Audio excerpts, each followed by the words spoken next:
Selamat siang Bapak Ibu semuanya. Siang, Bu. Hari ini kita akan mengadakan pembahasan. Kemarin kami sudah melakukan pelatihan tentang pembelajaran mendalam. Jadi yang akan kami imbaskan itu adalah guru-guru di sekolahnya masing-masing. Maka kita akan melakukan pembahasan yaitu tentang pembelajaran mendalam. Sebelum kita masuk pembelajaran mendalam, modul yang pertama itu ada dua hari ini yang akan kita bahas, yaitu pertama pola pikir bertumbuh dan baru masuk modul pembelajaran mendalam. Ya Bapak Ibu. Jadi di modul pertama ini kita akan membahas tentang pola pikir bertumbuh. Ya, sebelum kita masuk ke pembelajaran mendalam. Jadi kita diharuskan untuk berpola pikir bertumbuh. Kalau pola pikir itu bahasa kerennya mindset ya Bapak Ibu. Nah, dengar kan? Mindset. Oke. Nah, ini quote dari Bapak Menteri kita, Menteri Pendidikan. Itu kalau orang berpikir dengan growth mindset, maka dia yakin masalah yang hanya sedikit itu jalan keluarnya banyak.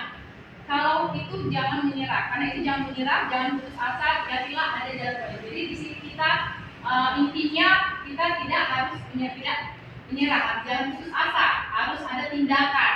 Ya, itu ya nanti masuk ke pola pikir bertumbuh dan pola pikir tetap. Pola pikir bertumbuh itu adalah segalanya. Pola berpikir bertumbuh itu harus ada tindakan, Bapak Ibu. Harus ada tindakan. Sehingga kita akan menghasilkan. Ya, tindakan itulah yang harus kita lakukan supaya hasilnya bisa memuaskan. Pola pikir itu adalah fondasi. Makanya dia dari piramida ini pola pikir itu paling bawah, ya kan? Pola pikir itu menjadi fondasi, lebih dari keterampilan dan alat. Mengapa manusia berbeda? Ya karena tadi itu mindsetnya ya, mindset kita juga berbeda-beda. Setiap orang itu mindsetnya atau pola pikirnya itu berbeda-beda. Apa itu mindset? Nah, dia kumpulan keyakinan yang akan menentukan cara kita melihat atau berpikir terhadap suatu kejadian atau peristiwa. Jadi cara pandang kita ya terhadap suatu masalah atau kejadian. Itulah yang dinamakan mindset atau pola pikir. Nah, jadi jenis pola pikir, ya. Growth mindset itu tadi itu dia bertumbuh. Fixed mindset itu tetap. Jadi ada pola pikir tetap dan pola pikir bertumbuh. Jadi selama ini kalau kita biasa-biasa aja itu namanya pola pikir tetap. Ya, jadi kalau kita mau ingin maju, berarti pola pikir bertumbuh, ada tindakan. Enggak misalnya cari posisi enak gitu istilahnya. Ya, berarti itu namanya kalau mau cari posisi enak itu pola pikir tetap. Kalau bertumbuh itu maksudnya ada perkembangan. Jadi ingin maju. Misalnya kalau disuruh kayak ini ya kan latihan, alhamdulillah malas sekali, ya kan? Termasuk pola pikir apa? Kalau udah malas sekali itu berarti tetap, ya kan? Tapi ya. Kalau yang bertumbuh, ya udahlah dilakukan aja sebisanya. Yang penting ada tindakan, usaha, ya. Itu dia. Ya kan, Bapak Ibu? Nah, di sini juga kalau pola pikir tetap menghindar, menyerah, mubazir, serangan, ancaman. Jadi kalau pola pikir bertumbuh, menerima, bertahan, peluang, informasi, inspirasi, ya itu pola pikir bertumbuh. Gimana? Ya, ini dia perbedaannya Bu. Kalau ada suasana pola pikir tetap, yaitu misalnya kalau saya gagal dan saya tidak mampu lagi. Kalau dia yang bertumbuh pola pikirnya, mencoba lagi, kan? Nah, kemudian kalau pola pikir tetap itu menolak tugas. Adalah yang capek, ya kan? Tapi kalau yang bertumbuh itu sudah saya ada itu saya belum pernah saya bisa kerjakan ada peluang ya. Kemudian kesalahan menunjukkan kelemahan kalau kita menjadikan kalau dia bertumbuh proses belajar dia terus mau belajar. Ya. Kemudian kalau tadi tetap saya hanya bagus dalam bidang tertentu, nah, agak bidangku itu gitu ya kan. Nah, tapi kalau dia yang bertumbuh, saya bisa belajar. Kemudian kecerdasan dan kemampuan adalah segalanya, akan menjadi faktor menentukan sukses tidaknya.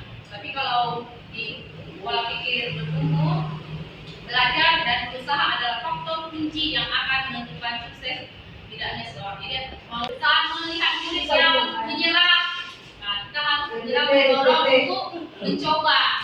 Kemudian kita beri pujian, ya kan? Kita beri pujian. Kalau misalnya dia sudah bagus, pujian. Kemudian kamu harus tetap berusaha. Bisa misalnya bisa tetap mempertahankan. Ya, berikutnya. Kemudian jelaskan kepada murid tersebut tentang PPT tadi, tetap tadi dan PPP dan perbedaan utamanya pada saat menghadapi tantangan dalam belajar. Jelaskan kepada murid bahwa berbuat salah merupakan cara otak untuk belajar dan berkembang. Komunitas belajar ya, komunitas belajar ini kita ya pasti sudah tahu guru harus berhubungan dengan murid, ya berhubungan baik dengan juga orang tua dan berhubungan baik dengan juga kolega. Hubungan guru dan murid sudah tahu ya Bu ya. Kita sudah mengalaminya ya kan, bahwa guru yakin kepada kemampuannya, hormati dan menyukai gurunya. Nah, ini dia ujian pribadi dan ujian proses. Cara guru memberikan pujian atau kritik juga menjadi faktor. Misalnya, kamu pasti pintar, itu ujian pribadi. Tapi kalau ujian proses, kamu pasti sudah bekerja keras. Di refleksi awalnya, ya. Jadi dari penjelasan tadi, refleksi awalnya, bagaimana profil pola pikir dari sekolah atau kelas yang saya pimpin? Bagaimana profil Bapak Ibu yang sudah Bapak Ibu pimpin di kelas? Kemudian apa yang harus dilakukan bila mana hasil pemetaan pola pikir menunjukkan lebih banyak yang PPT daripada yang PPB? Kita lihat tadi tetap dan kita tahu ciri-cirinya yang bagaimana dan PPB. Apa masalah yang sering terjadi di sekolah atau kelas kita sebagai dampak dari PPT tadi? Pola pikir tetap tadi. Apa dampaknya, masalahnya? Kalau siswa kita PPT tetap, pikirnya tetap. Oke, bisa diskusi Bapak Ibu kan ada kelompoknya. Kelompok 1, kelompok 2 bisa didiskusikan, nanti dipresentasikan atau dijawab dari refleksi awal. Berapa menit Bu? Berapa menit? Sejam. 5 menit bisa? Bisa. Oke. Ya, silakan. Ya, Bapak Bu. Ibu. Jadi dari hasil diskusi kami, bahwasanya untuk PPT dan PPB yang di kelas kami itu Bu cukup berimbang. Dari yang kami alami di kelas, bahwasanya ada juga anak-anak yang memang dia mau bertumbuh, dia memiliki ataupun kecenderungan untuk bertumbuh secara pola pikir, dan juga ada yang dia memang tetap, contohnya sebagai anak-anak kadang dia malas menulis gitu, jadi dia belum terbuka, jadi dan dia tidak menulis itu sering pula dia berbulan-bulan pun gitu juga karakternya belum berubah-ubah itu. Dan memang. Jadi istilahnya memang tapi lebih kebanyakan yang bertumbuh dibandingkan tidak. Oke, tepuk tangan dulu untuk kelompok 2 ya. Dan untuk nomor 2-nya bisa kelompok 1. Apa yang harus dilakukan bila mana hasil pemetaan pola pikir menunjukkan lebih banyak yang PPT daripada yang PPB? Untuk jawab hasil diskusi tadi adalah bahwa untuk meningkatkan pola pikir si anak dari pola pikir tetap menjadi pola pikir yang bertumbuh, itu kita memberikan sugesti, memberikan pelatihan kepada anak supaya mereka itu bisa berkembang. Kemudian juga bisa memberikan contoh-contoh, misalnya bagaimana anak yang bisa maju itu adalah dia harus mencoba terus. Ya, kalaupun gagal nanti akan diperbaiki di mana gagalnya. Tapi kalau dia yang masih terkadang memang anak kita itu banyak yang masih malu, masih enggan gitu. Itulah yang harus kita kejar mereka supaya mereka itu mau mencoba. Motivasi ya. Motivasi untuk mereka bisa mencoba. Jadi pola pikirnya bisa berubah daripada yang tadi yang masih tetap. Oke, baik. Tepuk tangan untuk kelompok yang 3. Apa masalah yang sering terjadi di sekolah atau di kelas sebagai dampak dari PPT? Kalau ini kan karena 3, bisa lah ya salah satu kedua kelompok yang memberikan refleksi awalnya. Oke, mari ke Pak Miko. Oh, boleh. Ada Pak, kelompok Pak Miko. Nah, Pak Mi. Oke, dari hasil diskusi kami tentang apa masalah yang sering terjadi di sekolah atau di kelas sebagai dampak dari PPT, yaitu yang pertama siswa kurangnya motivasi. Kenapa? Karena dia menganggap dirinya sudah tetap pada hal tersebut. Tak bisa dia udah menganggap dirinya gagal duluan. Ya, setidaknya Polanya jadi tetap, tapi itu nggak semua, hanya beberapa. Yang kedua, antara guru dan siswa sama-sama mempunyai pola pikir tetap. Karena dia mungkin gurunya nggak mampu, siswanya juga nggak mampu. Jadi sama-sama tidak ada pola pikir yang berkembang. Ya mungkin itu dari saya. oke, tepuk tangan untuk kelompok. Oke, Jadi dari dampaknya ini yang kita perhatikan selama pengalaman kita mengajar, ya. apabila anak itu tetap dia pada pola pikir tetapnya itu, maka dampaknya itu bisa juga menular sama yang lain. Kadang kita lihat ada satu anak yang begitu duduk dia di sebelah kawannya, iya nular mungkin ya, itu dampaknya juga satu menularnya kebiasaan buruk itu sebenarnya pola pikir. Nah itu satu. Yang kemudian dampaknya itu juga selain daripada mereka bisa menularkan itu, nah akan dampaknya itu berkelanjutan dia, bisa turun temurun. Jadi sehingga pola pikir mereka itu kalau misalkan dia menjawab, dia akan takut malu ketika dia ditawakan sama orang-orang oleh teman-temannya. Padahal yang dijawabnya itu walaupun dia benar salah atau apa gitu, tapi takut ditawakan mereka. Itu dampaknya salah. Itu salah duanya. Hasil dari diskusi kelompok kami, perlu dibangun belajar atau penekanan proses kepada anak didik biar mereka tidak selalu mempunyai pola pikir yang tetap. Dan kita boleh mencontohkan contoh, kita berikan beberapa siswa, kita buat di depan biar mereka berkelompok, dan dari situ kita bisa melihat dan menilai anak-anak apakah pola pikirnya tetap, apakah ada perubahan atau bertumbuh. Nah, dari anak-anak yang kita suruh itu, jadi anak-anak boleh membanding-bandingkan, oh iya memang harus begitu. Jadi di situ kita boleh membuat anak-anak kerja kelompok biar mereka juga boleh belajar membuat pola pikir yang bertumbuh dan berkembang. Sekian. Dan kita perlu juga memberikan award atau penghargaan kepada anak yang bisa. Sampai di sini hasil diskusi kami. Terima kasih. Oke.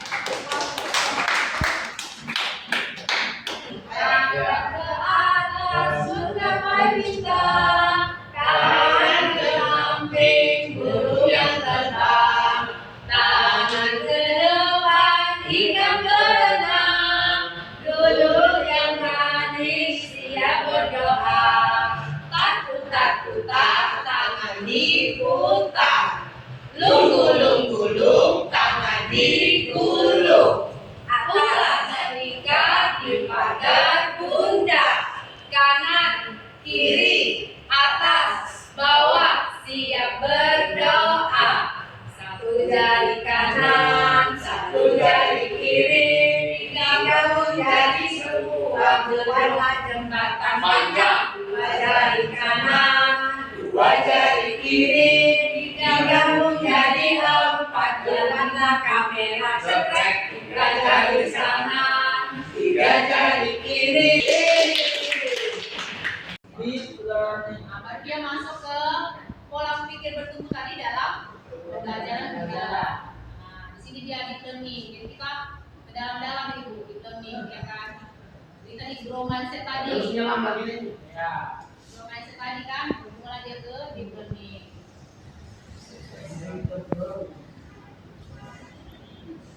Ya, sudah tentang tentang pembelajaran mendalam. Nah, nanti tidak melanjutkan, ya kan? Modul kedua itu nanti ya. Ini sekilas saja.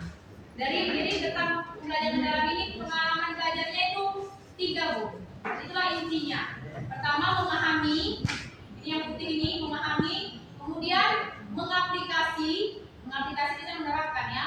Kemudian merefleksi. Jadi pengalaman dalam pembelajaran mendalam itu 3 ini tadi: memahami, mengaplikasi, dan merefleksi.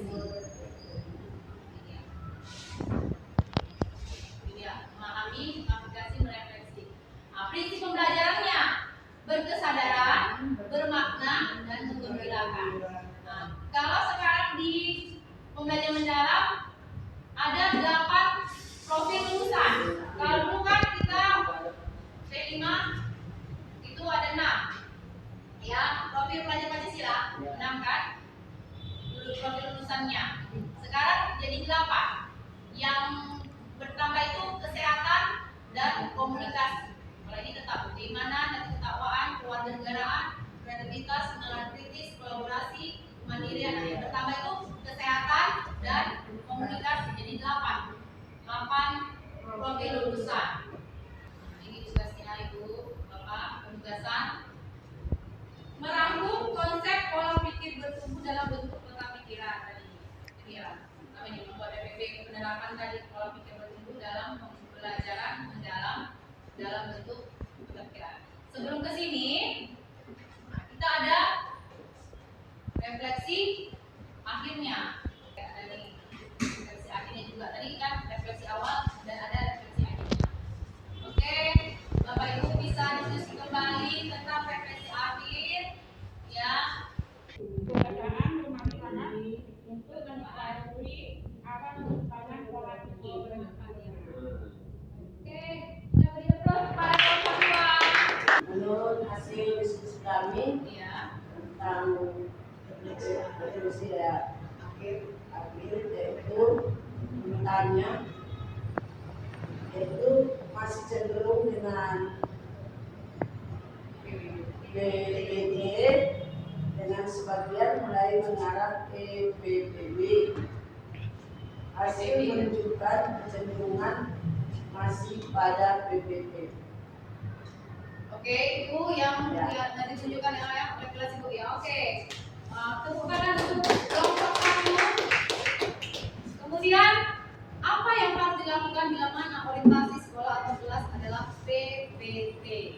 Boleh? Kelompok 2. Berdasarkan diskusi kami terkait nomor 3, yang harus dilakukan adalah melakukan pendampingan baik individu maupun secara menyeluruh. Kemudian itu berupa pelatihan juga bisa, Bu, agar mereka mendapatkan pemahaman dan meningkatkan pemikiran pola pikir mereka menjadi growth mindset. Kemudian juga bisa berkolaborasi dengan orang tua peserta didik atau orang tua murid sehingga perkembangan mereka bisa kita lihat. Kemudian ada tindak lanjut dari guru juga di sekolah maupun di rumah dari orang tuanya. Kemudian juga ada dari segi pembelajaran yang dilakukan oleh guru itu sebaiknya mengacu pada tujuan dari pembelajaran mendalam tersebut juga, seperti memang harus menyenangkan ya. Kemudian juga harus ada umpan balik yang jelas juga. Kemudian berkesadaran. Kemudian juga memiliki bermakna. Oke. Untuk kelompok 2. Dan yang terakhir, khusus bagi guru atau murid yang terindikasi PPT, apa yang harus dilakukan agar bisa didorong menjadi PPB? Pola pikir berkembang. Silakan. Baiklah, untuk hasil diskusi kami tentang bagi guru dan murid yang masuk terindikasi PPT adalah ada beberapa pendekatan yang bisa kita berikan kepada anak-anak dan juga kepada kita gurunya, yaitu memberikan pemahaman mendalam tentang pola pikir tersebut yang tadi yang supaya dia berkembang, kemudian memberikan contoh nyata, bagaimana model daripada yang tadinya tetap bisa menjadi berkembang, kita berikan dulu contohnya seperti apa, jadi nanti mereka bisa meniru gitu kan, atau disebut dengan role model. Yang kemudian juga memberikan tantangan pada anak dan juga kepada kita bagaimana supaya bisa beralih lah dia dari yang tetap tadi menjadi lebih berkembang karena ada tantangan yang diberikan kepada dia. Kemudian juga kita bisa menumbuhkan budaya penghargaan terhadap usaha si anak tersebut. Misalnya mereka ada, walaupun masih sedikit usaha yang dia capai, tapi kita, oh ya kamu berarti udah bisa, dan ayo kita gali kembali, ayo kita besarkan kembali, motivasikan ke dia supaya dia tetap bertambah berkembang pemikirannya. Itu dari kelompok 1 ya. Oke.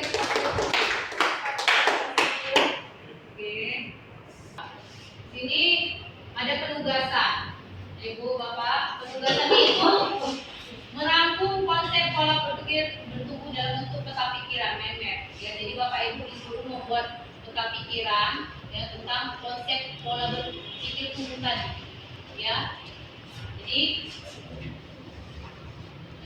Bapak Ibu nanti di kertas APS membuat peta pikirannya tadi untuk penugasan ini. Boleh dibuat Bapak Ibu masing-masing kelompoknya. Penugasan kita sudah berakhir modul 1, maka kita akan melanjutkan untuk modul 2 yang akan dilanjutkan oleh Ibu Hamidah. Assalamualaikum wabarakatuh. Selamat siang Bapak Ibu. Tadi pada modul pertama kita sudah membahas tentang growth mindset, yaitu pola pikir tumbuh sama pola pikir tetap. Apa bedanya PPT sama PBB, PPB pola pikir berkembang. Nah, untuk modul 2 kali ini kita akan membahas tentang pembelajaran mendalam. Ya, pembelajaran mendalam itu apa sih gitu? Apa yang melatar belakangi? Nah, pembelajaran mendalam ini bukan kurikulum ya Bapak Ibu ya.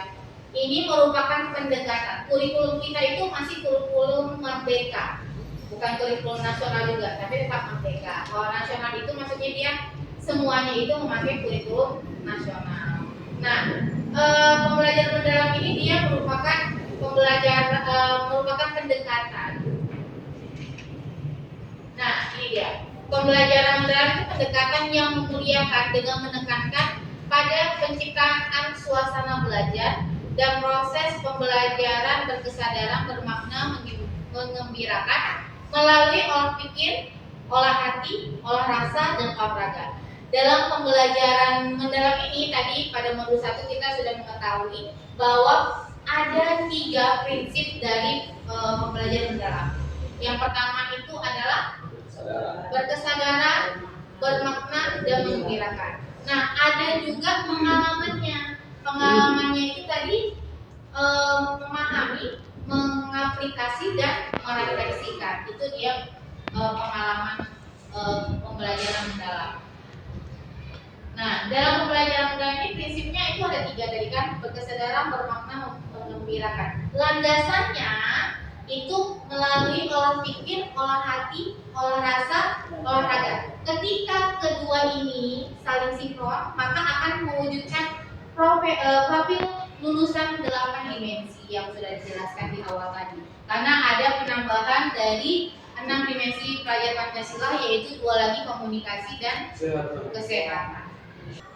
Nah, ini dia tadi landasan untuk kita memakai pendekatan pembelajaran mendalam atau learning. Itu kita menggunakan olah pikir. Olah pikir itu jadi peserta didik itu dia mengasah akal budi kognitifnya, jadi untuk memahami, menganalisa, dan memecahkan masalah. Olah hati dia itu mengasah kepekaan batin, budi pekerti, dan penanaman nilai moral. Kalau olah rasa di sini bertujuan untuk mengembangkan empati, simpati, menghargai keindahan dan keindahan alam dan hubungannya sesama manusia. Olahraga itu untuk menjaga kesehatan fisik ya, kekuatan tubuh, dan membentuk karakter melalui kesehatan jasmani. Ini ya yang untuk prinsip berkesadaran. Jadi berkesadaran ini siswa ini menjadi pembelajaran yang aktif. pembelajaran yang aktif. Jadi peserta didik ini memahami tujuan pembelajaran dan mengembangkan strategi belajar untuk mencapai tujuannya. Bermakna, apa maksudnya bermakna? Jadi peserta didik ini mampu dia mengkonstruksikan pengetahuan baru dengan pengetahuan lama, lalu diterapkannya pada kehidupan sehari-hari. Nah, yang mengembirakan di sini prinsipnya yaitu kita menciptakan suasana belajar yang positif, menyenangkan, menantang, dan memotivasi. Jadi peserta didik itu merasa dirinya itu dihargai atas keterlibatan kontribusinya pada proses pembelajaran. Ini dia. Jadi Bapak Ibu, ini juga lingkarannya ada kerangka pembelajaran. Nanti kita akan membahas juga kerangka pembelajaran. Kerangka pembelajaran ini dari praktik pedagogis, dari lingkungan pembelajaran, dari pemanfaatan digital, dan kemitraan pembelajaran. Dimensi lulusan tadi ada 8 ya, prinsip juga ada 3, pengalaman belajar juga ada 3. Semakin gelap dia warnanya, maka itu semakin mendalam waktu belajar yang kita didapat. Materi kita akan melakukan refleksi awal dulu. Nah, refleksi awalnya di sini apa yang Bapak Ibu harapkan dari seorang murid atau dari murid kita sebagai hasil setelah mengikuti pembelajaran? Apa yang Ibu ingin harapkan atau Bapak Ibu ingin harapkan murid kita ini apa hasilnya setelah dia mengikuti pembelajaran? Kemudian strategi apa nih yang Bapak Ibu lakukan untuk mencapai hasil belajar murid yang diharapkan? Karena peran Bapak Ibu di sini sebagai guru, maka Bapak Ibu menjelaskan sebagai guru aja. Boleh diskusi untuk refleksi awal, biar kita lanjutkan materi. Satu mungkin bisa jawab refleksi awal yang pertama, Ibu. Apa yang Ibu harapkan pada diri murid sebagai hasil setelah mengikuti pembelajaran? Boleh berdiri, boleh duduk. Kita harus memberikan solusi kepada anak itu agar mereka mempunyai pikiran yang kritis dan boleh mempunyai pikiran yang sehat, juga kreatif, refleksi. Begitu kita buat nanti biar anak itu benar-benar dia boleh mampu mengikuti apa yang diharapkan terjadi dalam diri murid itu. Kita harus membuat begitu kepada anak. Oke, terima kasih Ibu. Beri tepuk wow. Kasih dia W, kasih dia O, kasih dia W. Wow, keren. Wow, keren. Tahu nggak Bapak Ibu? Nah, kita ajarin ya. Kasih dia wow, tepuk wow. Kasih dia W, kasih dia O, kasih dia W. Wow, keren. Wow, keren. Oke, nah kalau mendapat nomor 1 kita harus yang hasil itu pengennya murid kita ini berpikir kritis, kreatif, agar dia ini bisa menerapkan hal ilmu yang didapatkan di kehidupannya nyatanya ya. Oke, kelompok 2 mungkin bisa menjawab refleksi awal yang kedua. Oke, bagaimana strategi Bapak Ibu untuk mencapai hasil belajar murid yang diharapkan? Ya, saya Bu. Ya. Berdasarkan hasil diskusi kami, strategi yang dapat dilakukan di kelas yaitu menciptakan pembelajaran mendalam, mulai dari pendekatan berkesadaran, kemudian bermakna dan juga menggembirakan. Nah, strategi yang lain juga dapat dilakukan yaitu melalui pendekatan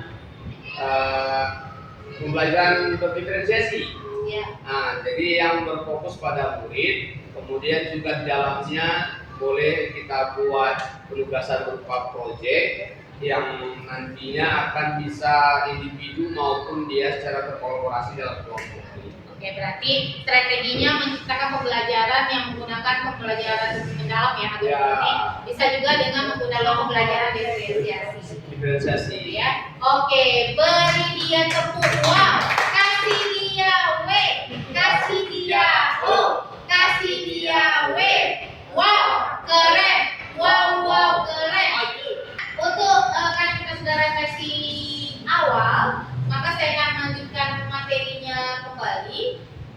Saya langsung aja Kegiatan pembelajaran pada kegiatan pembelajaran yang ada di pembelajaran mendalam ya. Jadi pada pembelajaran mendalam itu ada namanya praktik pedagogis. Nah, praktik pedagogis ini yang dimaksud adalah strategi kita atau metode kita. Bagaimana di RPP itu nanti kita akan mencantumkan keempat ini. Nanti materi selanjutnya. Jadi kita harus melampirkan apa strategi apa nih yang kita cantumkan di dalam RPP, atau pendekatan apa, atau metode apa, model pembelajaran apa yang ada di pembelajaran mendalam, supaya apa? Guru dapat mencapai tujuan pembelajaran dan siswa juga dapat menerapkannya atau mengaplikasikannya pada kehidupan yang nyata. Lalu kemitraan pembelajaran ini adalah saat pembelajaran hubungan apa atau kerjasama yang kita lakukan untuk mencapai materi tersebut. Kemitraan itu bisa guru, bisa peserta didik, orang tua, komunitas, ataupun mitra profesional. Nah, kalau seperti murid dengan murid itu apakah kemitraan juga, Oke? Iya. Ya, murid sama murid itu termasuk kemitraan pembelajaran juga. Kemudian guru dengan murid itu juga kemitraan, dan guru dengan murid dengan orang tua di rumah itu juga kemitraan. Jadi di RPP itu nanti akan dicampurkan kemitraan pembelajaran. Kemudian lingkungan belajar, nanti lingkungan belajar ini di mana aja dilaksanakan, apakah di kelas sendiri ataukah di luar juga ada, seperti itu. Itu juga dicantumkan. Nah, lalu pemanfaatan digital. Nah, sekarang kan media pembelajaran itu kan pemanfaatan digitalnya banyak, medianya banyak. Nah, ini adalah salah satu cara untuk siswa itu lebih interaktif, gitu ya, kolaboratif dan kontekstual. Nah, pada saat pembelajaran diferensiasi itu peran guru adalah fasilitator, ya kan, memfasilitasi, membimbing siswa. Sekarang kalau untuk pendekatan mendalam itu hanya 3 dia. Aktivator, ya, aktivator, kolaborator, sama ini dia. Aktivator, kolaborator, dan pengembang budaya. Jadi aktivator itu guru itu menstimulasi murid, sama juga istinya memotivasi murid agar murid itu dia mencapai tujuan pembelajaran. Kolaborator, jadi guru ini adalah membangun kolaborasi antara murid dengan kemitraan lainnya agar murid ini dapat dapat mengaplikasikan pembelajarannya di kehidupan yang nyata, seperti itu. Dan pengembang budaya, jadi guru memberikan kepercayaan dan peluang mengambil risiko pada peserta didik untuk mengembangkan kreativitas peserta didik dan berinovasi dengan melibatkan peserta didik untuk mengembangkan pengalaman belajarnya. Jadi fasilitator itu pada pembelajaran diferensiasi itu, pada pembelajaran mendalam itu menjadi aktivator gurunya, kolaborator, dan pengembang budaya gitu. Oke, ini aja untuk modul 2. Mungkin akan dilanjutkan dengan refleksi akhir. Nah, untuk refleksi akhirnya di sini berdasarkan 4 komponen kerangka pembelajaran praktik pedagogis ya Bapak Ibu ya, yang strategi, model ajar, itu praktik pedagogis. Lingkungan pembelajaran, kemitraan, dan pemanfaatan digital. Bagaimana Bapak Ibu mengupayakan dukungan dari berbagai pihak untuk mewujudkan pembelajaran mendalam? Itu yang pertama. Yang kedua, bagaimana prediksi kesulitan yang Bapak Ibu akan hadapi dalam membangun ekosistem pendidikan yang mendukung terwujudnya 4 pembelajaran mendalam tersebut, dan bagaimana mitigasinya atau rencana solusi apa yang Bapak Ibu lakukan untuk menghadapi kesulitan tersebut. Coba bisa didiskusikan Bapak Ibu. Oke Bu, gimana nih Bu ya? Ya, ada orang tua yang apa tadi Bu, yang kurang mendukung ya atas proses pembelajaran. Mungkin kelompok 3 juga yang akan menjawab bagaimana solusinya. Kira-kira hasil diskusinya. Oke, hasil diskusi kami tentang solusi yang akan kami lakukan dalam menghadapi kesulitan. Kami merangkumnya yang tertulis tadi. Oke, baiklah. Pertama, melakukan pelatihan berkelanjutan, komunikasi intensif, kolaborasi lintas pihak, serta pemanfaatan sumber daya lokal, teknologi dan sederhana, atau menguatkan komitmen bersama, manfaatkan sumber daya seadanya secara kreatif, serta melakukan pendampingan refleksi yang berkelanjutan. Mungkin itu diskusi kami dari kelompok 2. Baik, Pak. Terima kasih. Berarti ada kolaborasi ya, kolaborasi komitmen itu penting. Oke, karena dua jam nomor 2 dan 3 beri tepuk apa buat kalian kan? Kok. Oke mas, kosong. Beri dia. Beri dia.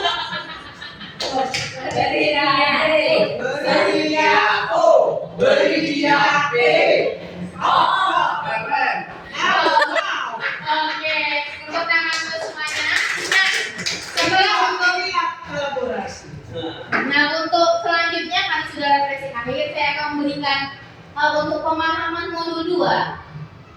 Setelah saya memberikan penjelasan tadi, ada pemahaman bagaimana sih memastikan bahwa pengajaran yang dilakukan agar murid berpikir dan memahami secara mendalam, bukan sekedar mengajar untuk menyampaikan materi.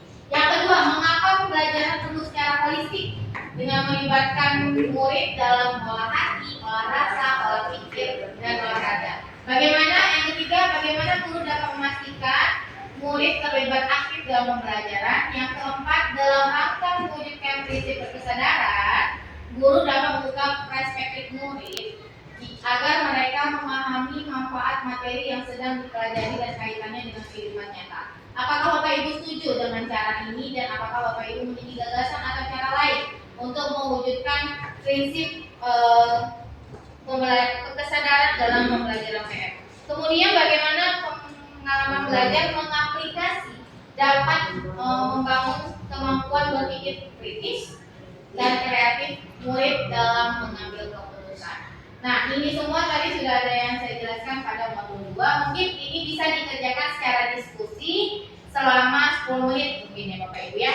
Kualitas yang kuat, terus mengembangkan empati, estetika, dan kepekaan sosial murid. Dan yang berikut lagi dapat berpikir, mengasah kemampuan berpikir kritis, logis, dan kreatif, membentuk kebugaran fisik dan kedisiplinan yang mendukung proses belajar. Begitulah hasil dari kelompok kami. Sekian dan terima kasih. Jadi berkaitan ya Ibu ya, olah hati, olah rasa, olah pikir, dan olahraga yang akan kita libatkan dalam pembelajaran mendalam. Oke, mungkin kelompok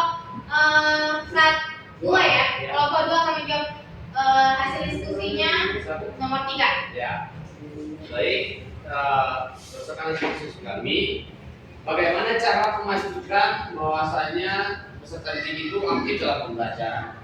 Yang pertama, guru juga bisa mendesain pembelajaran yang partisipatif, aktif, sehingga berbasis proyek juga, dan nanti proyek yang diberikan akan dikemukakan ataupun dijelaskan kembali di kelas, sehingga itu membuka ruang mereka untuk mengemukakan pendapatnya.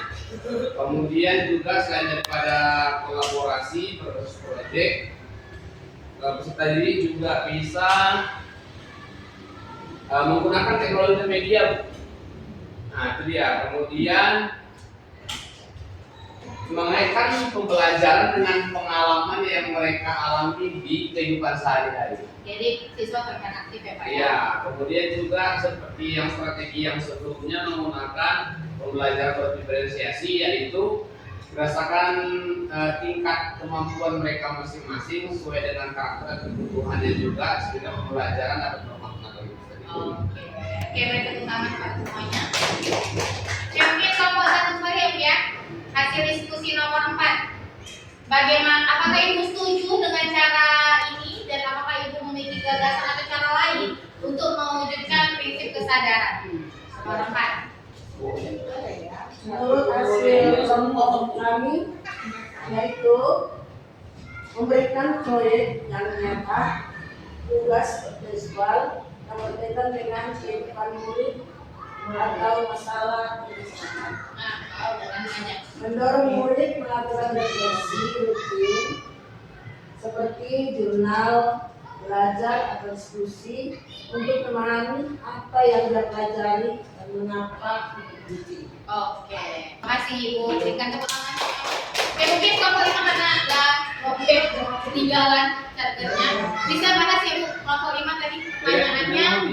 Pertanyaan nomor 5. Bagaimana pengalaman belajar dalam mengaplikasi dapat membantu kemampuan berpikir kritis dan kreatif pada murid?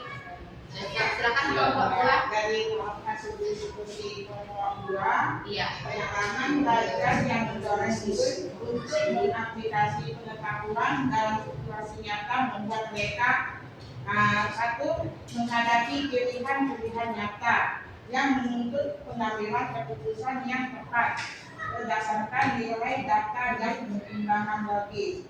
Dan yang kedua, dituntut untuk menciptakan solusi baru atau pendekatan alternatif yang mengembangkan berpikir kreatif. Itulah hasil diskusi kelompok 2. Oke, keren semuanya, hebat-hebat semuanya. Terima kasih Bapak Ibu. Nah, untuk hari ini mungkin baru 2 modul saja yang akan kami sampaikan kepada Bapak Ibu. Untuk kemungkinan besok akan 2 modul lagi. Dan nanti hari ketiga akan ada, kita pilih ya Bapak Ibu, 1 orang untuk menampilkan NPP-nya dan maju ke depan untuk simulasi mengajar belajar mendalam selama 30 menit aja, 35 menit. Itu nanti akan kita buat juga. Intinya kalau dalam pembelajaran mendalam ini bukan suatu pembelajaran mendalam ini bukan kurikulum baru ya, tapi ini pembelajaran mendalam ini adalah merupakan pendekatan ya yang punya prinsip yaitu berkesadaran, bermakna, mengembirakan. Kemudian punya untuk memiliki siswa didik itu memiliki pengalaman belajar, yaitu memahami, mengaplikasi dan merefleksi supaya kita dapat menerapkannya nanti kepada murid-murid kita. Demikianlah pembahasan untuk hari ini. Saya ucapkan terima kasih kepada Bapak Ibu yang sudah meluangkan waktu. Selamat siang. Assalamualaikum warahmatullahi wabarakatuh. Selamat siang Bapak Ibu semua. Siap, Bu. Makanya Siap, Bu. kita kembali lagi menginvestasikan atau mengimbaskan tentang pembelajaran mendalam lanjutannya. Hari ini kita masuk ke modul 3 ya. Itu modul 3 itu tentang prinsip pembelajaran mendalam ya. Kemarin juga sudah disinggung prinsip pembelajaran mendalam, yaitu ada 3 yang prinsip utamanya, yaitu berkesadaran, bermakna, dan mengembirakan. Kita lihat prinsip pembelajaran mendalam berkesadaran itu yang bagaimana itu maksudnya ya. Kalau berkesadaran berarti siswa itu termotivasi ya untuk mau belajar, dia berkesadaran. Kemudian penerapannya bagaimana? Ya, siswa itu nyaman dalam belajar. Kemudian dia terlibat dalam mengembangkan strategi belajar. Kemudian dia ingin tahu ya terhadap pengetahuan dan pengalaman baru. Itu yang berkesadaran. Kemudian yang kedua ini prinsip pembelajaran bermakna. Ya, bermakna berarti murid dapat menerapkan pengetahuannya secara kontekstual. Ya, kontekstual itu berarti relate dengan kehidupannya. Ya, lihat ya, dan kehidupannya. Nah, penerapannya bisa tadi ya relevan dengan kehidupan nyata. Pembelajaran yang didapatnya itu bisa relevan dengan kehidupan nyata. Itu dia, bermakna. Kemudian prinsip yang ketiga Bapak Ibu yaitu menggembirakan. Ya, menggembirakan. Maksudnya menggembirakan ini bukan cuma hanya ice breaking doang, ya kan, menggembirakan bukan hanya joget-joget ya kan. Tapi juga menggembirakan itu maksudnya pembelajaran itu dia ada rasa nyaman. Menggembirakan nyaman. Kemudian apa yang dibutuhkannya bisa terpenuhi dari pembelajaran itu. Itu dia maksudnya menggembirakan, bukan hanya ice breaking ya. Ya, bisa menantang. Nah, ini dia penerapannya Bapak Ibu, tantangan, motivasi. Nah, lingkungan pembelajaran yang interaktif. Kemudian dia prinsip pembelajaran itu juga berhubungan dengan olah pikir, yaitu berhubungan dengan intelektualnya, olah hati, etika, olah rasa, dan olah raga. Kalau tadi itu prinsip, sekarang kita masuk ke pengalaman. Kemarin juga sudah disinggung, Bapak Ibu, pengalaman kan? Pengalaman pembelajaran itu kemarin ada berapa? Masih ingat Bapak Ibu? Memahami. Ya, ada 3 juga, ya kan? Ini dia dalam pengalaman pembelajaran mendalam itu dari bawah ini memahami, pertama memahami, dari bawah dia mengaplikasi dan merefleksi. Nah, di sini dia kalau pada ke-13 di sini dia merefleksi masuk ke mencipta, mengevaluasi. Kalau dari bawah ya memahami itu masuk mengingat, memahami. Kemudian mengaplikasi itu masuk menganalisis dan menerapkan, dan merefleksi masuk ke mencipta atau mengevaluasi. Ya, kalau di taksonomi belum. Kalau di pengalaman PM, dia pengalaman belajar PM atau pembelajaran mendalam itu dia memahami, mengaplikasi dan merefleksi. Ya, kalau di pembelajaran mendalam ini dia ke taksonomi Solo. Kalau dia kemarin ke yang biasa kita gunakan itu biasa taksonomi belum. Ya. Refleksi ini tujuannya untuk memahami sejauh mana tujuan pembelajaran tercapai. Ya, bisa dia melalui evaluasi, kemudian pengawasan, itu merefleksi. Kemudian memahami satu aspek unistruktural, multi, itulah maksudnya memahami. Kemudian relasionalnya, menghubungkan, dan berpikir abstrak yang mendalam. Inilah penerapannya. Setelah kita memahami modul 3 tadi, maka ada sebuah penugasan ya Bapak Ibu, bisa kita langsung jawab aja, yaitu terkait dengan prinsip pembelajaran tadi mendalam. Prinsip mana yang telah Bapak Ibu pernah lakukan? Silakan ceritakan pada aktivitas. Kemudian yang kedua, tantangan kesulitan apa yang Bapak Ibu hadapi dalam menjalankan prinsip dan pengalaman pembelajaran mendalam? Boleh didiskusikan Bapak Ibu tentang penugasan ini pada modul 3 yang sudah dijelaskan tadi. Bapak Ibu sekalian, di sini saya akan mempresentasikan hasil diskusi kami, yaitu kami membawa mata pelajaran IPAS yang dimana tujuan pembelajaran kami adalah mengidentifikasi peran makhluk hidup dalam rantai makanan. Yang selanjutnya membangun pemahaman tentang hubungan saling bergantung antar makhluk melalui simulasi. Selanjutnya ya menunjukkan sikap kerjasama dan tanggung jawab dalam aktivitas kelompok. Adapun prinsip pembelajaran yang telah kami buat, yang pertama ialah yang bermakna. Karena siswa melihat contoh nyata dalam kehidupan, yaitu selanjutnya menggembirakan. Media video biasanya disukai siswa, lebih menarik ceramah. Selanjutnya pengalaman belajar, memahami atau membantu siswa membangun pemahaman awal secara visual dan kontekstual, merangsang rasa ingin tahu siswa sebelum masuk ke pembelajaran aktif. Selanjutnya aktif pembelajaran, siswa diajak menonton sebuah video pendek menampilkan alur rantai makanan secara visual dimulai dari produsen, tumbuh konsumen, tingkat, dan selanjutnya. Selanjutnya yang terakhir ialah keterangan disajikan secara visual dan naratif agar siswa mudah memahami hubungan antar makhluk hidup dalam rantai makanan secara konkret dan bermakna.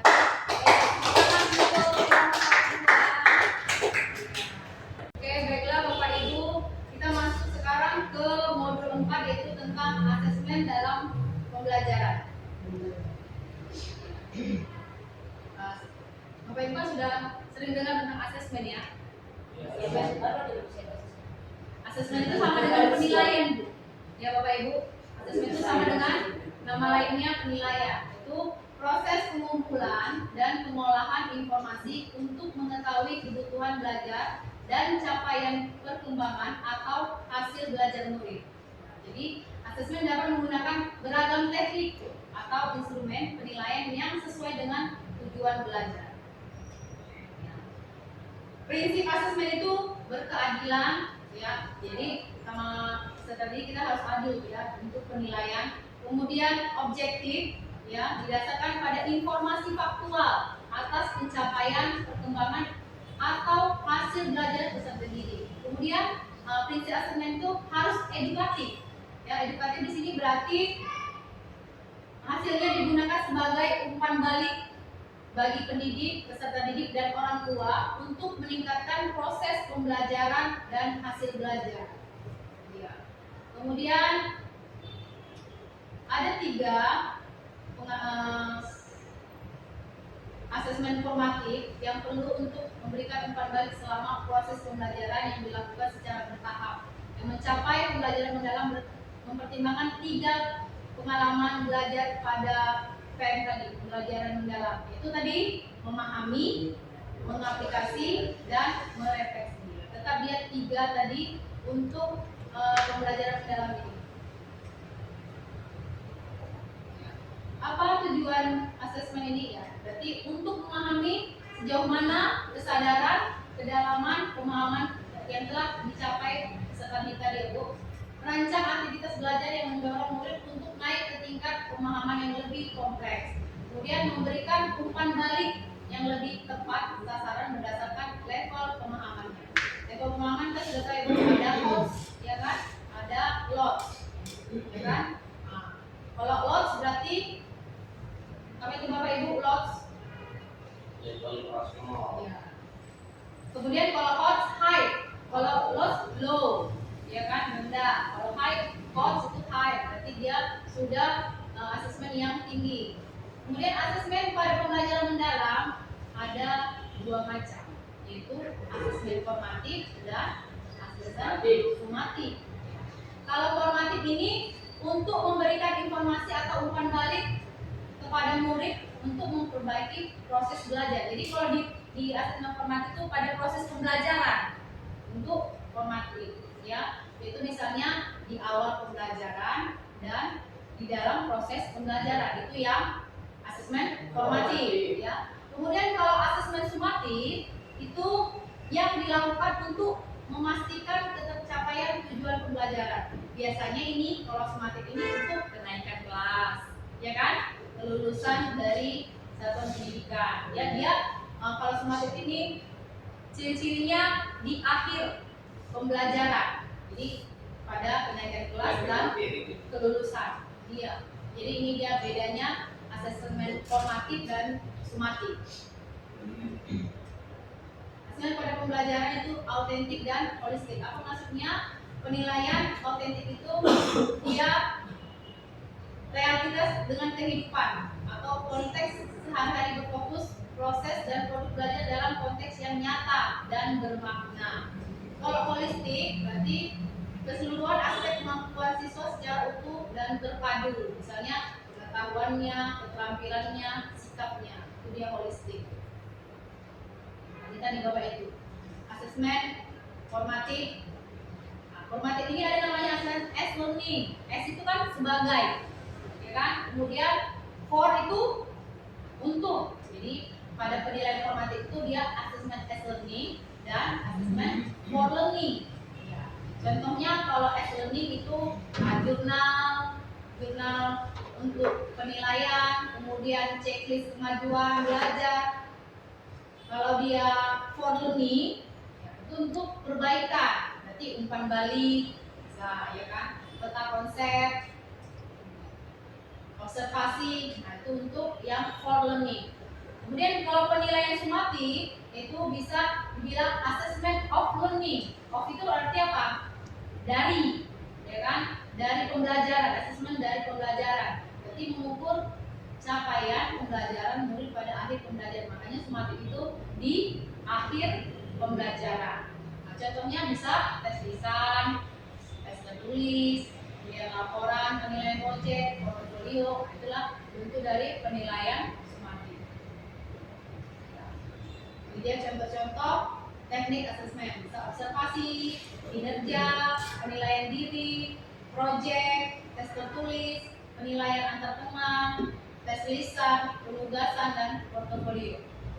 Baik Bapak Ibu, dari penjelasan materi tentang asesmen tadi, ada perbandingan antara asesmen A ini, ya, ini asesmen A dengan asesmen B. Ya, jadi kita bandingkan asesmen A ini dengan asesmen B. Nah, kita diskusikan ya Bapak Ibu, mana dari kedua asesmen ini, dari kedua contoh asesmen A dan B, yang menurut Bapak Ibu baik?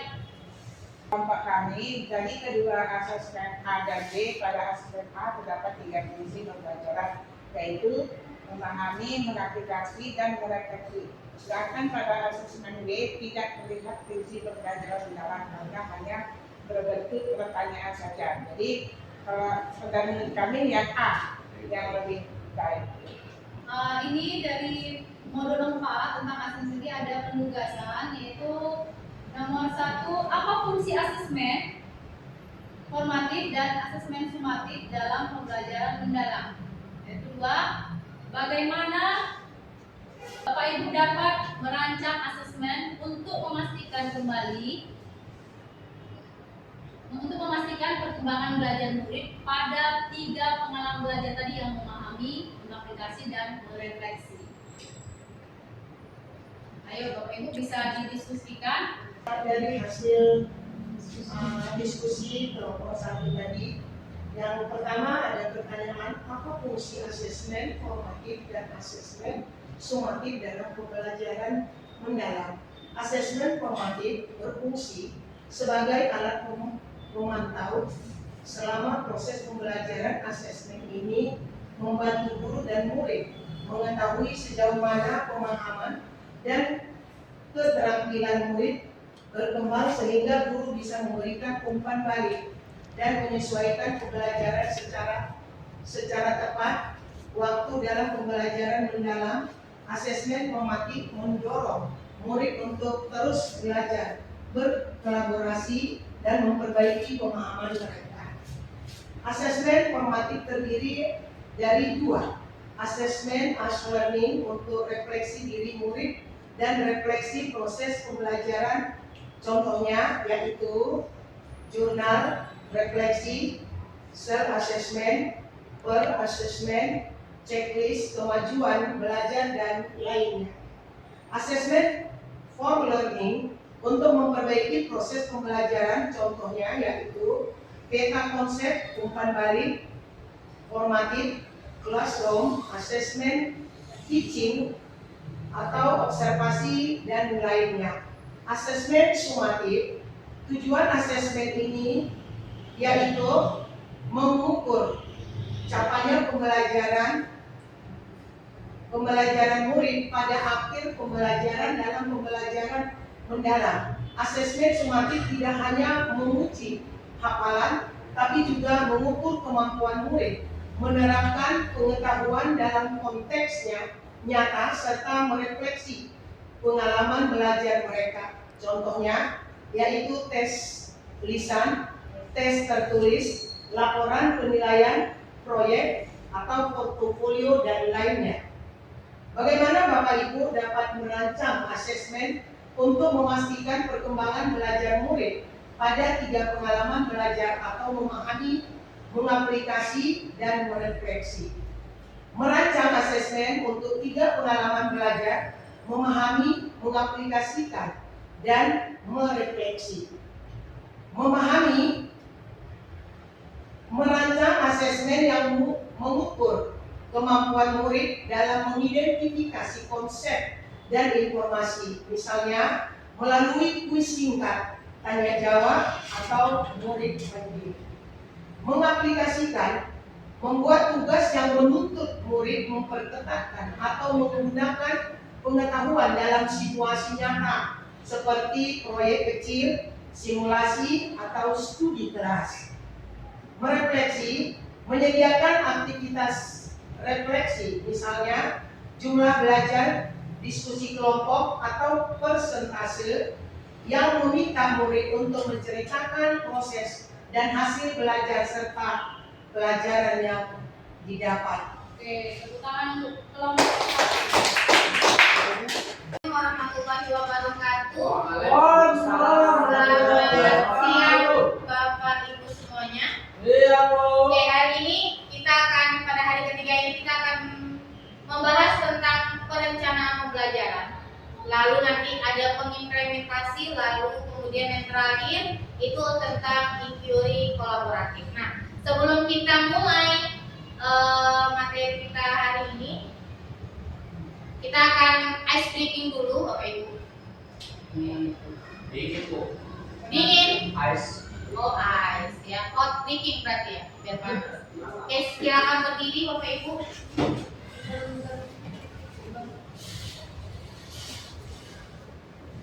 Ini SD-nya yang kita Bapak.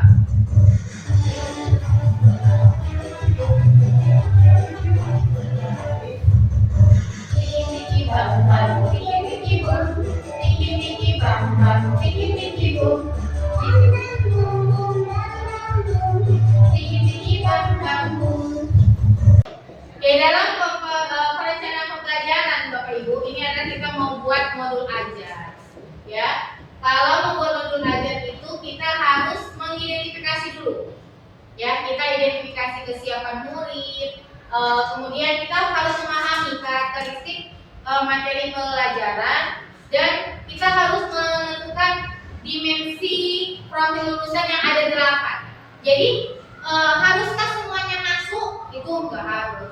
Tapi di RPP itu harus dicantum ke 8-8-nya. Ya, nanti kita akan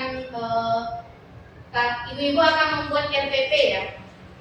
Dan menentukan satu model untuk nanti kita maju ke depan. Oke, Bu. Oke. Nah, yang kedua itu kita harus mendesain pembelajarannya. Kita harus menentukan CP-nya, kemudian tujuan pembelajarannya, menentukan kerangka pembelajaran seperti praktek pedagogis itu model, metode, ya, strategi itu boleh. Kemitraan pembelajaran yang kita bahas di hari pertama, lingkungan pembelajaran dan pemanfaatan digital. Yang ketiga ada merancang pembelajaran dengan prinsip kesadaran, bermakna dan menggembirakan. Dan mendeskripsikan pengalaman belajar, yaitu memahami, mengaplikasi dan refleksi. Jadi di kegiatan pembelajaran biasanya kan kita nggak mencantumkan ya. Kalau kita menjelaskan tentang tujuan pembelajaran itu termasuk apa? Memahamikan, mengaplikasikan atau merefleksikan. Jadi di kegiatan pembelajaran itu harus kita cantumkan setiap langkah itu kita harus melampirkan apakah dia memahami, mengaplikasi atau merefleksi. Oke. Kemudian kita akan menentukan asesmen. Asesmen ini tadi sudah dijelaskan pada hari yang kedua semalam.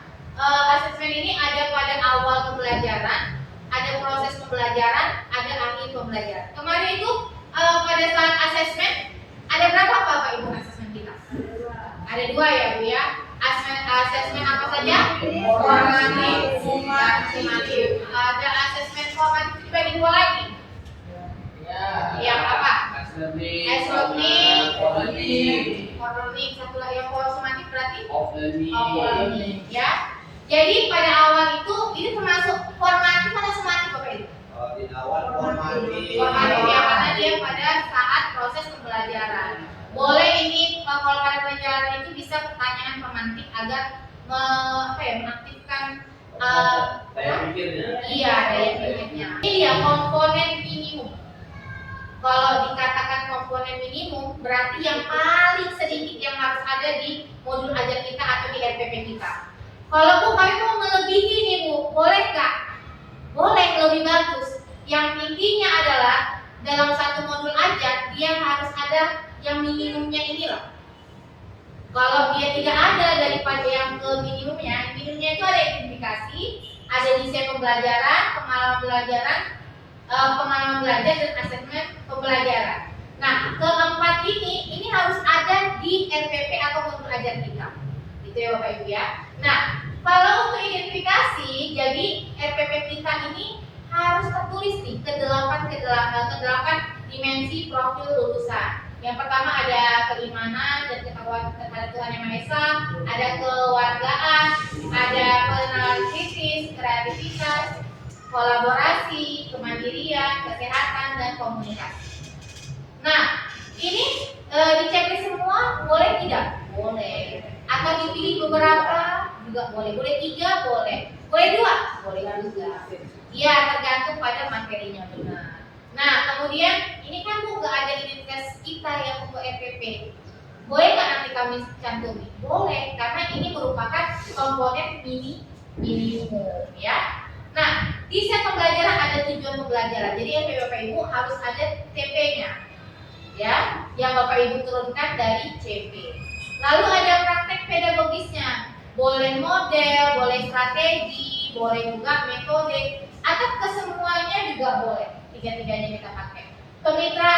Kemitraan juga dilampirkan, lingkungan pembelajaran dilampirkan, pemanfaatan digital juga dilampirkan pada desain pembelajaran. Kemudian ada pengalaman belajar. Pengalaman belajar ini seperti kegiatan langkah pembelajaran Bapak Ibu. Kalau dulu kan kita ada kegiatan inti ya awal, pendahuluan, inti, penutup. Nah, kalau di sini boleh juga kita cantumkan, boleh juga tidak usah kita buat awal, inti, penutup. Yang penting melampirkan ketiga pengalaman belajar tadi. Ya, apa tadi Bapak Ibu? Memahami, mengaplikasi dan merefleksi. Dan memahami apa, mengaplikasi apa, merefleksi apa, itu dia. Nah, asesmen apa aja nih asesmen yang Bapak Ibu pakai, gitu ya? Apa saja asesmen yang Bapak Ibu pakai? Apakah berupa tes kan, tes lisan kan kita jawab ya pada awal sampai akhir seperti itu. Nah, ini saya akan memberikan contoh RPP, kami juga dapat dari pelatihan. Ini RPP dari sekolah SD Al-Azhar. Ya Bapak Ibu ya. Ini kelas 5. Ini RPP-nya modul ajarnya kelas 5 fase C pada pelajaran matematika. Materinya ini bilangan cacat sampai 100. Alokasi waktunya ada 8. Berarti 4 pertemuan ya. Dimensinya, nah ini dia yang saya bilang, ke-8-8-nya ini ditulis, wajib dilampirkan. Ya, wajib dilampirkan, tetapi boleh kita checklist yang mana yang kita gunakan sesuai materi kita. Gitu ya Bapak Ibu ya. Kompetensi awal, ini ada nggak tadi di minimum? Di minimum tadi ada tidak? Tidak ya? Tidak ada. Ini kita balik ke minimum. Ada nggak kompetensi awalnya? Nggak ada. Berarti dia ini sudah yang maksimum ya. Capaian pembelajarannya juga ada. Nah, ini dia tujuan pembelajarannya. Gitu ya. Nih, pengetahuan bermaknanya tadi di minimum ada nggak? Kita lihat ya. Pengetahuan awalnya ada tidak? Tidak ada ya. Nah, boleh kita masukkan juga. Gitu. Karena pokoknya intinya modul ajarnya itu sampai yang minimum lah, tak boleh kurang dari minimum. Nah, ini dia kerangka pembelajarannya, praktek pedagogis. Dia di sini berpusat pada siswa, berbasis proyek. Lalu dia menggunakan metode eksplorasi, diskusi, kelompok kecil, sama pertanyaan terbuka. Kemitraan belajarnya di sini ada guru, siswa, dan orang tua. Lingkungannya di sini adalah kelas ya, kelas dan media belajar. Pemanfaatan digitalnya ada laptop, proyektor, dan video pembelajaran. Langkah-langkahnya ini dia Bapak Ibu, prinsipnya ada mindful, meaningful, dan joyful. Metode pembelajaran modelnya itu adalah PJBL, ya, project ya. Asesmennya di sini ada asesmen awalnya, yang kedua, ketiga dilampirkannya, tindak lanjutnya juga ada. Kegiatan membuka, di sini ditulisnya bermakna dan berkesadaran. Ini dia. ngapain gitu, menentukan pertanyaan dasar. Kegiatan intinya bermakna dan menggembirakan. Tahapnya ini ya Bapak Ibu ya. Oke. Kemudian ini YouTube-nya, media ajarnya. Nah, ini penutupnya, ini bermakna dan menggembirakan juga. Nah, di sini saya pengen Bapak Ibu kita sama-sama memperhatikan perencanaan pembelajaran LPP. Bapak Ibu mau LPP yang mana? Pelajaran Pancasila kah, IPA kah, atau bahasa Indonesia? IPA ya. Oke. Kita sama-sama menganalisis nih, kita karena SD, kita pilih yang SD. Oke, kelas IPA ya, kelas 1 ya misalnya ya. Oke, Bapak Ibu. Nah, kira-kira ini sudah ada yang kurang nggak? Oke, mungkin Bu Evidia bagaimana Bu? Kalau dari yang terpadu ini dimensi profil lulusannya sudah ada, itu mereka ambil 3 saja. Ya. Itu pengalaman kritis, kolaborasi dan komunikasi. Kemudian tujuannya juga sudah ada, rantai pedagogis juga sudah ada, lingkungan belajarnya sudah ada, lingkungan fisik, Masuk ya. kemitraan pembelajaran sudah ada, pemanfaatan digital sudah ada. Berarti untuk minimumnya mereka sudah lengkap. Lengkap ya. Kalau ke kelompok 2 yang di sini kira-kira apa nih yang kurangnya? Menerapkan 8 dimensi itu.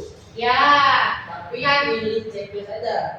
Ya, dia di sini tidak mencantumkan semuanya ke-8-nya, dia hanya memilih ketiganya ya Bapak Ibu ya. Jadi semuanya itu harus dicantumkan dari ke-8 tadi. Walaupun tak terpakai tetap dicatat. Iya benar, karena di sini dia cuma 3 saja, harusnya itu 8-8-nya ya Bapak Ibu ya. Sebelum kita lanjut berdiskusi, yang video pertama itu ada tentang pemodelan tata surya senyawa, tapi di SD kita belum ada ya? Belum ada. Oke, yang video kedua itu masih sama tentang senyawa juga.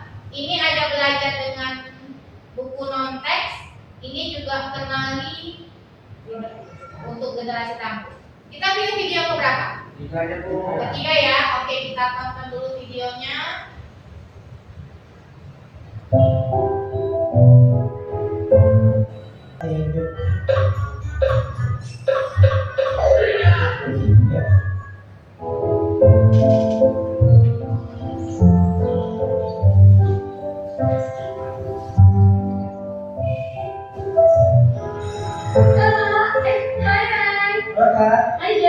Masih tuh.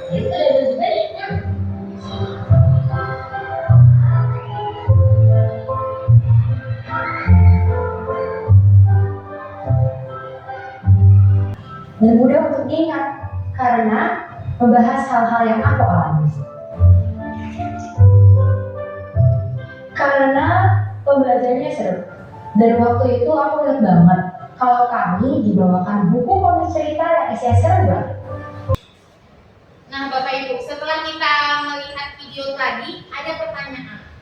Pengalaman belajar apa yang ingin diimplementasikan dalam desain pembelajaran tersebut? Udah itu apa aja nih prinsip yang mendalam pada video tersebut? Ya Bapak Ibu ya. Oke, boleh didiskusikan Bapak Ibu. Pengalaman belajar mendalam apa yang ingin diimplementasikan dalam desain pembelajaran tersebut. Pengalaman belajar yang ingin diimplementasikan adalah memahami dan mengaplikasikan informasi secara kontekstual melalui penggunaan buku non-teks. Siswa tidak hanya membaca dan memahami isi, tapi juga diajak untuk menyampaikan pemahaman mereka melalui gambar, cerita, diskusi, dan refleksi sesuai konteks dalam kehidupan mereka sehari-hari. Kemudian prinsip apa saja yang dalam pembelajaran mendalam ini diterapkan dalam desain pembelajaran itu? Pertama adalah bermakna. Kegiatan yang belajar ini dikaitkan dengan pengalaman kehidupan nyata si siswa dengan melalui cerita dari buku non-teks yang relevan dengan keseharian. Kemudian yang kedua berkesadaran, itu siswa menyadari bahwa makna dan nilai dari isi buku itu diimplementasikan dalam kehidupan sehari-hari. Kemudian yang ketiga, menggembirakan. Proses pembelajaran ini dilakukan secara menyenangkan melalui diskusi dengan gambar-gambar yang mereka perlihatkan dan ekspresi kreativitas daripada siswa tersebut. Oke, beri tepuk tangan yang meriah Bapak Ibu. Selanjutnya kita akan Bapak Ibu akan mendiskusikan satu STT kelompok satu saja untuk membuat modul ajar, boleh minimumnya atau boleh Bapak Ibu berlebihkan. Ya Bapak Ibu ya. Oke, saya tunggu hari ini 30 menit cukup lah ya. Oke, silakan Bapak Ibu. Kelompok siapa yang satu kelompok aja ya Bapak Ibu ya. Satu kelompok aja yang mempresentasikan RPP-nya, kemudian dia yang jadi modelnya juga. Kira-kira kelompok berapa? Oke, siap. Jadi Anda ya yang ke depannya boleh presentasi ya Anda ya. Oke, kita lihat sama-sama ya Bapak Ibu ya. Apakah Anda sudah sampai di minimum kah atau masih kurang minimumnya atau melebihi dari maksimumnya? Ya, silakan Anda. Oke, assalamualaikum warahmatullahi wabarakatuh. Waalaikumsalam warahmatullahi wabarakatuh. Pagi Bapak Ibu semua. Pagi ya. Di sini saya mewakili kelompok 2 akan mencoba menjelaskan hasil diskusi kami terkait dengan modul ajar yang telah kami rancang. Dalam hal ini adalah mata pelajaran PJOK. Nah, di sini di modul ini yang pertama sekali terkait dengan identitasnya, seperti yang Bapak Ibu lihat di depan. Ada unit kerjanya, mata pelajarannya saya ambil di fase B ataupun di kelas 5, kelas 4. Kemudian juga ada materinya yaitu aktivitas melempar, menangkap dan memukul bola kasti. Ya, topiknya adalah latihan dasar melempar, menangkap dan memukul. Nah, alokasi waktunya juga ada. Di sini ada kompetensi awalnya. Peserta didik telah dapat menunjukkan kemampuan dalam mempraktikkan dan memahami variasi kombinasi pola beradaptasi secara mandiri dan permainan bola kasti. Di dimensi lulusannya ada 6 yang kami ambil, yaitu keimanan, kewargaan, kenalan kritis, kreativitas kolaboratif, dan kemandirian.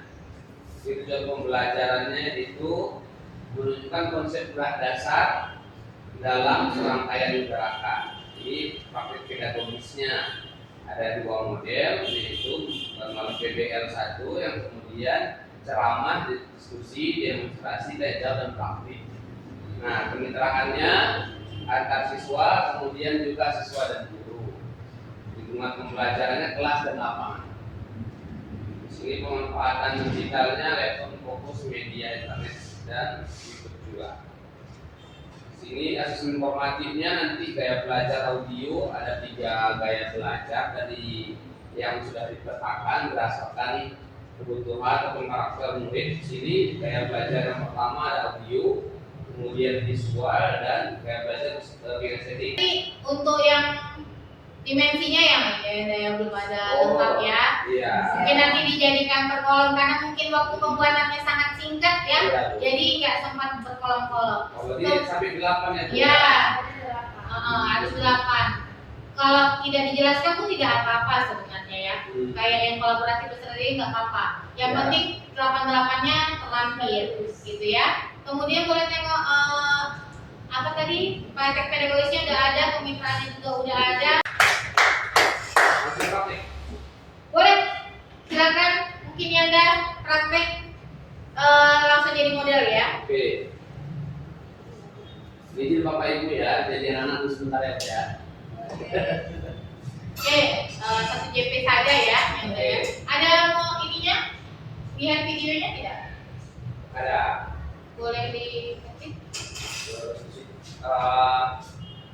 lempar tangkap bola kasti kelas 5 SD.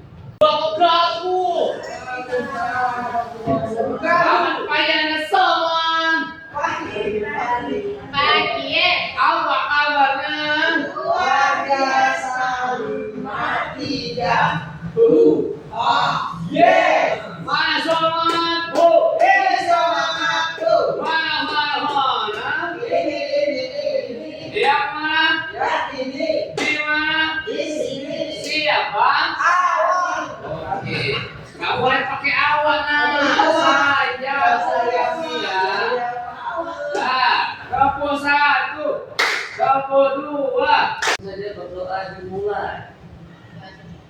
Doa selesai. Baik, siapa yang tidak ada di nak?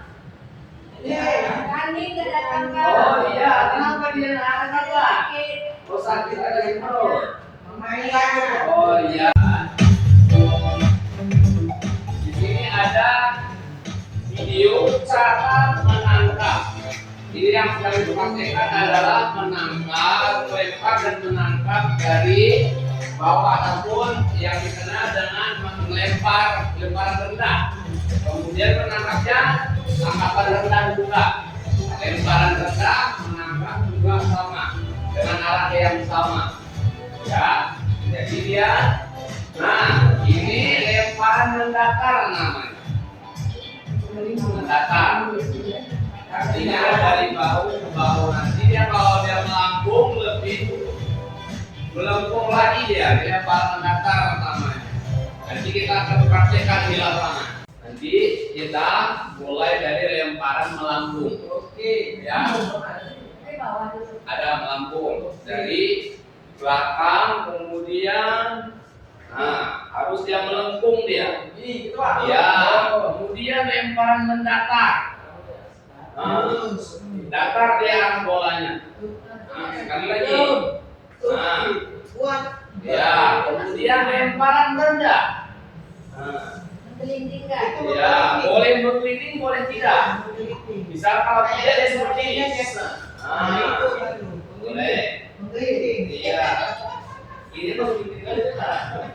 Ini ada LKPD berupa teka-teki silang yang sudah Anda sediakan di kertas. Nanti Anda isi sesuai dengan pertanyaannya, mendatar, menurut, seperti apa jawabannya. Anda isi di situ, nanti akan dikumpulkan TKPD-nya ya. Oke. Siapa yang bisa yang sudah menjawab dua mendatar? Ya, coba Anda Epi. Bola. Apa tadi? Bola. Oke, benar. Bola. Jadi dalam permain bola kasti ada berapa teknik lemparan tadi nanti? Apa saja itu?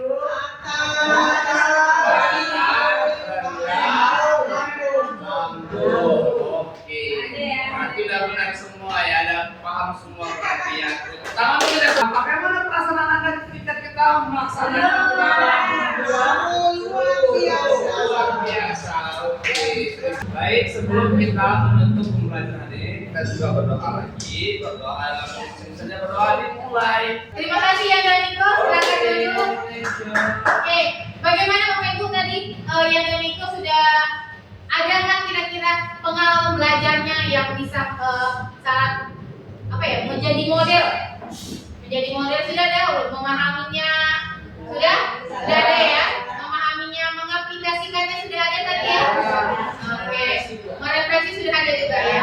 Oke, tadi juga dilihat dari PP-nya ada sedikit perbaikan, mungkin nanti diperbaiki ya. Tentang modul inquiry kolaboratif.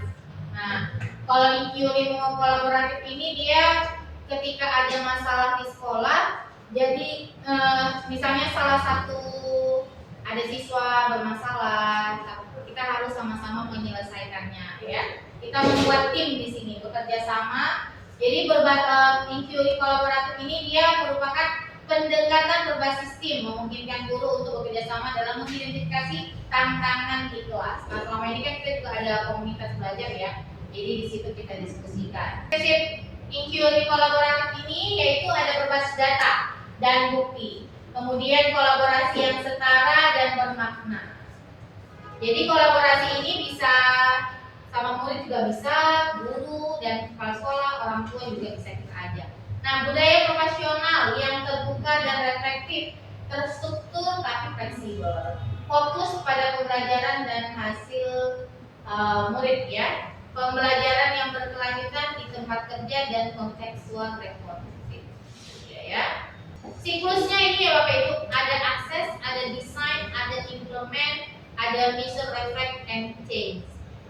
Akses ini adalah identifikasi. Jadi kita mengidentifikasi, tahap pertama itu mengidentifikasi apa masalahnya. Ya, nanti kita akan mengumpulkan asesmen awalnya, hasil asesmennya, observasinya dan feedbacknya. Kemudian ada desain atau perencanaan. Nah, di sini nanti kita akan secara mendalam merancang pembelajaran yang bermakna ya Bapak Ibu ya. Kemudian di sini ada implementasi di mana kita sama-sama menjalankan ya perencanaan kita. Kemudian ada yang terakhir ada pengukuran refleksi dan perubahan ya Bapak Ibu ya. Setelah kita merencanakan, kita lihat nih hasil implementasi kita tuh bagaimana hasilnya. Nah, sekarang saya ingin bertanya Bapak Ibu, kira-kira ada nggak masalah di kelas kita? Ada Bu. Jadi yang pernah kita alami juga, kita mendapati murid yang berubah terus ya, ABK. ABK ya. Nah, mungkin Bapak Ibu akan mendiskusikan ya sekarang ya. Tadi kan Bapak Ibu ada bilang kita ada anak yang berkebutuhan khusus ya. Jadi dari yang cerita tadi, coba Bapak Ibu buat aksesnya, identifikasinya, lalu perencanaannya, implementasinya, kemudian pengukurannya, hasilnya. Oke, boleh diskusi sekarang? Kami telah melakukan identifikasi. Yang pertama terdapat siswa yang berkebutuhan khusus deskripsi ya, Tantangannya ya. Tantangan kami adalah guru perlu menyesuaikan cara mengajar supaya semua siswa termasuk mempunyai keterbatasan fisik belajar. Belajar semua gitu Ya, ya. peran guru ialah menyusun rencana pembelajaran yang menyesuaikan kebutuhan setiap siswa. Outputnya ialah rencana pembelajaran inklusif yang membuat strategi khusus untuk tiap kebutuhan siswa. Beri tepuk tangan. Selanjutnya Bapak Ibu, karena tadi sudah mendengar penjelasan pada modul 2, mungkin kita akan ada cerita tentang guru agama di sini ya. Tentang guru agama, jadi kita di sini menceritakan gitu ya. Ini ada teksnya, bahan bacaannya. Oke, bentar. Ini ada tugasnya. Ini dia tugasnya. Jawablah pertanyaan berikut secara jujur maksimal 150 kata. Ceritakan pengalaman Bapak Ibu bekerja sama dengan guru lain untuk memperbaiki pembelajaran di kelas. Apa yang menjadi tantangannya dan apa yang menjadi keberhasilannya. Jika pengalaman Bapak Ibu tersebut kaitkan dengan siklus inquiry, kolaboratif, akses, identifikasi, merancang, implementasi, dan mengukur. Tahap mana yang paling berdampak saat Bapak Ibu jalani, apa yang belum sempat lakukan? Coba diskusikan kembali ya Bapak Ibu ya. Oke, mungkin satu kelompok aja ya Bapak Ibu ya untuk mengakhiri sesi sekarang. Siapa yang ingin menjelaskan hasil diskusinya? Ya. Oke, silakan Gus Nyanda. Ya, berdasarkan hasil diskusi kami terkait dengan pengalaman dengan siklus inquiry kolaboratif, yang pertama ada penilaian. Nah, pada tahap ini kita sebagai guru, terutama guru agama, mengidentifikasi permasalahan utamanya itu kurangnya pengaplikasian nilai moral ya dalam kehidupan sehari-hari. Kemudian untuk merancang strategi solusinya itu, guru merancang strategi pembelajaran terpadu, yaitu menggabungkan pelajaran agama dengan bahasa Indonesia melalui kita tulis menulis ya. Berupa cerita yang di dalamnya terdapat ataupun terkandung nilai-nilai akhlak. Nah, pada implementasiannya yaitu kita mengajarkan nilai agama, sementara sebagai guru kita membimbing juga. Jadi kolaborasi dengan guru kelas juga membimbing siswa dan berdiskusikan terkait penguatan pemahaman siswanya. Nah, untuk mengukur keberhasilannya, kita bisa ataupun melakukan evaluasi dengan mengamati perkembangan kemampuan menulis dan juga sikapnya. Apakah sudah sesuai dengan nilai-nilai akhlaknya atau belum. Tahap yang paling berdampak dalam implementasi ini yaitu proses pembelajaran langsung melibatkan siswa dan guru dalam aktivitas menulis dan diskusi memperkuat penghayatan nilai moralnya. Kemudian tahap yang belum sempat dilakukan yaitu evaluasi dan refleksi sederhana penyesuaian atau perbaikan strategi pembelajaran belum maksimal ya, dikarenakan terbatas waktu, kemudian jadwal yang padat dan minimnya argumentasi. Beri dia W, beri dia O, beri dia W. Wow, keren. Wow, keren. Oke, Bapak Ibu,